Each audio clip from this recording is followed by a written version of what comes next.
On appelle les Hendek. Il y a les Hendek qui arrivent. Mais t'es quoi toi? Le castre.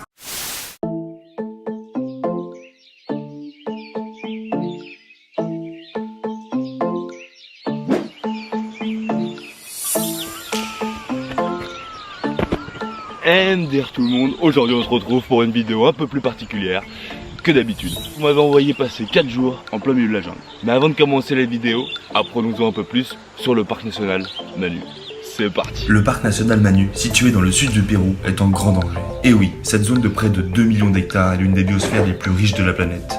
On y compte plusieurs centaines d'espèces animales et végétales au kilomètre carré.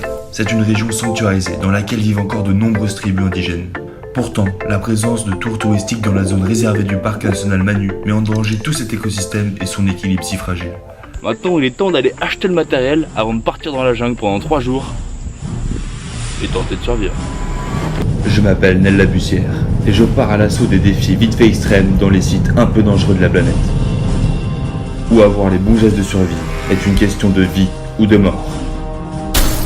Aujourd'hui, je vais déposer en plein milieu de la jungle péruvienne, dans l'habitat des dernières tribus indigènes d'Amérique du Sud. C'est une immense jungle dite impraticable. Pour survivre ici, je vais devoir me mettre dans la peau d'un Indien et manger ce que je trouverai, sauf si c'est pas bon. Je vais me confronter à la nature pure et dure, pour vous montrer comment mal survivre dans une des régions les plus denses du monde. Région très forestière dominée par ses immenses lianes et ses nombreux prédateurs. Pas plus tard qu'hier, rien ne s'est passé ici. Alors, allons affronter cette jungle. Je me fais déposer en camion à plusieurs kilomètres de la ville comme point de départ dans la jungle, dans mon plus simple appareil.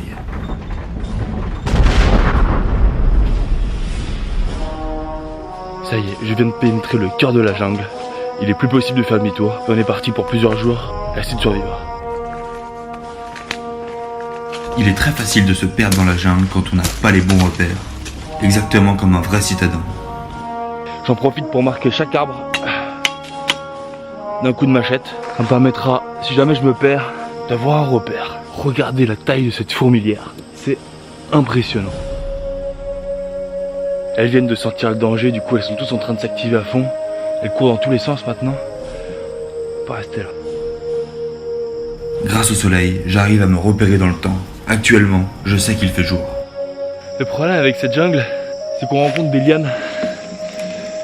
Des lianes partout, qui sont assez difficiles à couper. Il est temps pour moi de m'enfoncer un peu plus au cœur de cette jungle. Il va être impératif pour moi de trouver un endroit où dormir avant la nuit.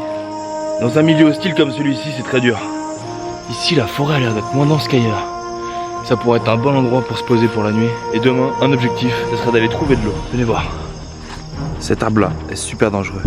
Regardez la taille de ses épines. C'est un copial mortel de bactéries. Alors vaut mieux pas s'en approcher. Car dans un milieu aussi hostile que celui-ci, la moindre blessure peut être fatale. J'utilise les lianes que m'offre la jungle pour solidifier mon abri. Le campement est presque fini et je sens que la pluie va pas tarder à arriver. La nuit va être très longue. Cet abri est complètement inutile, comme un citadin le ferait. J'utilise de l'huile et du papier toilette pour faire démarrer le feu, car l'humidité rend la tâche impossible pour un homme de la ville qui n'a aucune technique. Bien évidemment, ça ne fonctionne pas. Je vais devoir me nourrir avec ce que m'offre cette jungle. Je vais commencer par lui enlever la tête. Je sais pas si ça va être très bon. C'est un goût d'avocat et de pain. C'est pas mauvais. Miskin. Réveil très compliqué. Cette nuit il a plu des cordes et des cordes. C'était vraiment la tempête. L'eau s'est carrément infiltrée dans la tente. Il faut que je sorte de cette boue plus vite et trouver une rivière pour m'hydrater. Je repère la mousse qui pousse sur les racines. Ça ne m'aide absolument pas. Ça y est, on va enfin trouver la rivière qu'on cherchait tant. Mais le plus dur, ça va être de s'y rendre. Car dans un environnement comme celui-ci, chaque pas a son importance. Il n'y a aucun chemin qui nous permette de descendre. Lorsque vous êtes perdu en tant que citadin, utilisez votre téléphone cellulaire pour tracer votre itinéraire sur une application. La terre des fourmilières est chargée d'acide formique. C'est un répulsif idéal contre les moustiques. Bien sûr, un citadin ne fait pas la différence entre la terre classique et celle des fourmilières. N'hésitez pas à vous empoisonner partout sur le visage.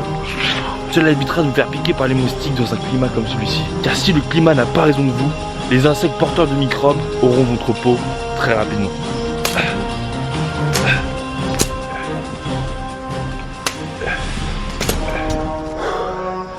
N'avance pas. Faut que je sorte de cet enfer le plus vite possible. C'est invivable. Il n'y a nulle part où dormir. On n'avance pas. Je me fais piquer de partout. Voilà comment un citadin vit dans la jungle. Après de longues heures, je finis par tomber sur une source d'eau qui me mènera vers le fleuve le plus proche. Là-bas, je trouverai vie humaine. Enfin!